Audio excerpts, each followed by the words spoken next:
So in the modern game, we need to bomb our 3-wood a long way. To access par 4s, to access par 5s in 2, and look at the PGA Tour and European Tour, there is a massive onus on this.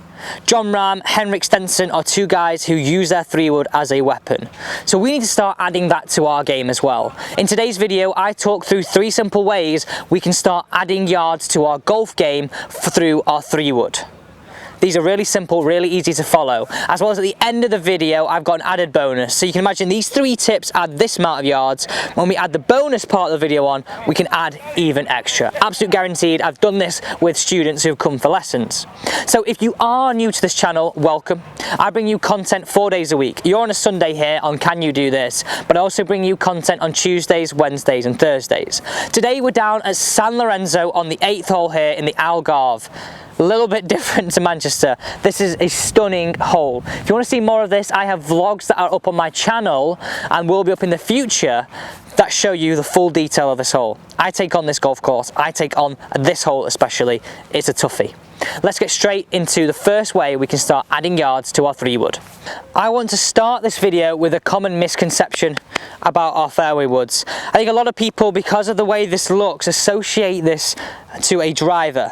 So with the driver, we know we want to hit it slightly on the up, on the ascending arc. Now, if we do this with a 3-wood, which is either teed really low or not teed up at all, this potentially could mean we start hitting the ball above the equator, and that can really compromise our strike. Other things are that people try and help this ball up into the air, again, compromising strike. And the reason why I think people start helping it up into the air is because it looks like it's not got a lot of loft. We see this club and we think, not a lot of loft here. Our brain tells us, and it's a funny thing, our brain, even if we don't think we're doing it, we might try and help this ball up into the air. So the first way we're going to start adding yards, remember we've got a bonus at the end which you wouldn't have thought of, by the way. All I'm going to give you a little clue is all modern 3-woods, or most modern 3-woods, are adjustable. Okay, so the first tip I want to talk about is ball position. I like to feel I've got a ball position that is a club head inside my left heel, or my lead heel. This helps me make sure my bottom of the arc is more sweeping, to, if not a little bit on the down by 1 or 1.5 degrees roughly. This will help me get a more centered strike, as opposed to a bottom of the arc that happens before the golf ball and we hit it above the equator. So I like to feel like imagine we've got a hammer, which is our golf club now, and we've got a nail, which is on the golf ball. We want to feel as though the hammer and the nail always match up. So the nail is on a slight descending arc, and I'm going to put this just to the side of the golf ball here. I'm going to put this just to the side of the golf ball. I want you to imagine our nail is now on the end of the golf ball, and we're going to start matching that as we come into the golf ball. So if you practice swings away, we start creating a little bit of a divot after the golf ball with this better ball position to help us make a better strike. So that's tip number 1. Making sure we've got a little T-peg in the ground, moving the ball back, and really feeling that we're getting the hammer to the nail slightly on the descending arc. This is going to move our contact from bottom of the golf club to more out the centre. And you can see on some modern golf clubs now where you've hit it. If you do keep your clubs clean, you can see where you've contacted that club.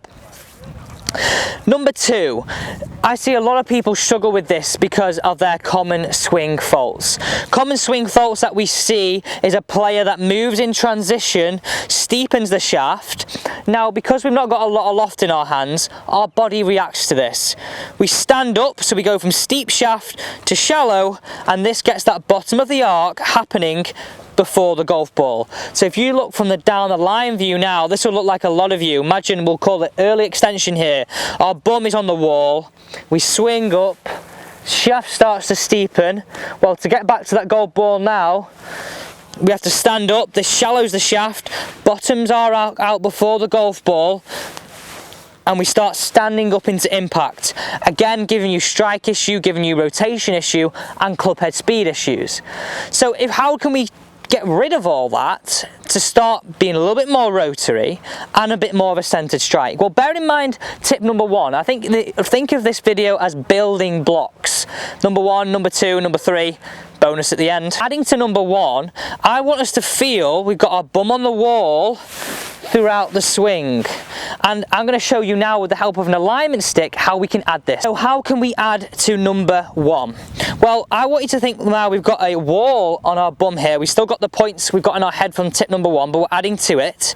And I want you to feel in transition now in a few practice swings that we keep the bum on the wall and we start to see the shaft shallow in transition. So we're not steep, stand up to shallow. We're trying to feel like our bum stays on the wall and the club starts to shallow. And I would create just a few practice swings in slow motion. You know, if you're a big watcher of this channel, we have the gears, build it up from gear 1, gear 2, gear 3, gear 4 and gear 5. And this is a really good way of building in new moves into your swing. And we start getting an appreciation for what the body's doing. So we're going to do a few gears of that, really feeling we're getting good rotary movement, the shaft shallowing, and we're staying in posture.